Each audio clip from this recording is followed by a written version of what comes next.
When it comes to our mind and those who cross over, the mindset plays a big part of someone's experience here. Whether somebody had a really traumatic lifetime, maybe their body was really sick, maybe someone ended up deciding to come home early. There's a lot of things that go on within the mind that can hold us captive.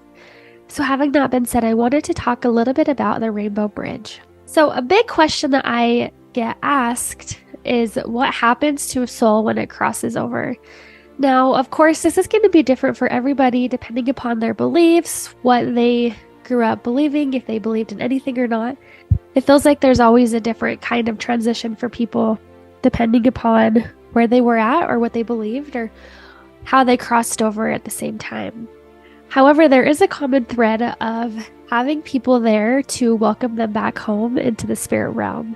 I have never ever had someone come forward who was not taken care of or didn't have any connection or anyone there to take care of them as they crossed over in the spirit realm.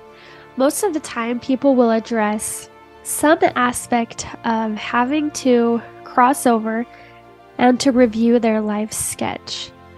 Now, as we talk about the life sketch and how this shows up, there's a huge acknowledgement for the progression of people on the other side. Just because someone might have been in a certain situation in life, or maybe they were more grumpy or more ornery, it doesn't mean that they're stuck in that space of not being able to progress or to find happiness or to move forward.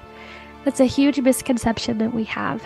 When it comes to crossing over, there is, I feel, a lot of taboo as far as what people are worthy of or what they have been working so hard to achieve in their lifespan. And it hasn't ever come across that way on the other side. You know, as they're able to reflect upon their life, they're able to see the good and the bad, the choices that they were proud of, as well as the choices that maybe weren't so great, but always looking at it as a form of reflection. And this is where the Rainbow Bridge really comes into play. I find that a lot of times it's almost as if those who cross over are welcomed onto this Rainbow Bridge. And as they're walking across this bridge, all these different colors, these different memories, the different choices that others made or that they made come showing up or flashing in front of them. So they can look at that and choose to move forward and to find peace and love, forgiveness, understanding, or they can hold back and they can allow that to stick with them, those memories that maybe they weren't so proud of or things that held them back in a way.